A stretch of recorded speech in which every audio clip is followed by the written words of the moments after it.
My name's Carol Douglas.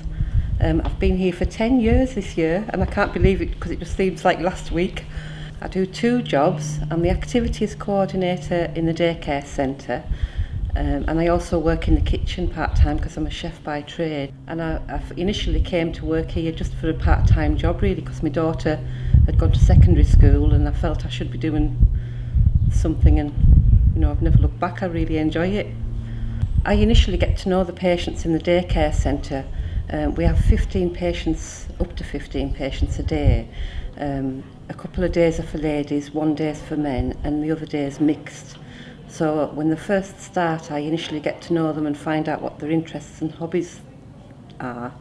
Because a lot of people, when they're poorly, they kind of lose the mojo and they feel as though they're useless and can't do a lot anymore. So I try and encourage them to do things that they enjoy doing. For instance, today we're doing a bit of look good, feel better for men. We tend to do a lot of beauty things for ladies, but not for men. So we've just got some leaflets and we're going to have a chat to the men today about how they look after themselves. This week the ladies have been doing things like rag rugging, and they've been doing the legacy frames. They do lots of photograph memory books and lots of different art and crafts, painting. We done pottery last week. We try to kind of look at what people enjoy and mix that in. The gentleman had a visit from Carlisle United last week. We get lots of volunteers coming in to do music, and we have a lady that comes and plays the harp, a chap that plays the electric guitar. We have talks from local groups on local history. We've got Carlisle clog dancers coming in next week. A lot of the patients, this day of the week is the only day of the week they get out of the house. So we try to make it as enjoyable for them as we can really. Over the years as I've worked here, it's surprising how many people, local people that I know personally, that have come through those doors. And it's nice to be able to give them a friendly face, somebody that they know, and make them feel comfortable when they come, because it's not the kind of place that people imagine.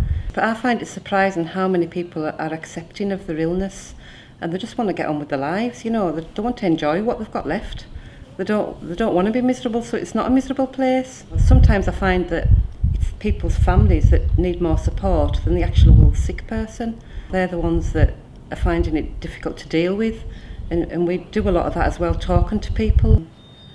I enjoy it when people have actually achieved things that they thought they couldn't achieve. When people make something, like we had one lady made a wall hanging for a family, things like that. It gives you a sense of achievement when people have done things that they thought they couldn't do. And I just find it so nice to see them all talk together. For instance, we've got younger ladies on a Tuesday. Well, the other day they were all talking about they weren't frightened of dying, they were frightened for their children. Things like that I find is really good about this place. That they can talk about things to us and themselves, because they've all got the same things going on that they wouldn't naturally talk about to the families because they didn't want to upset them.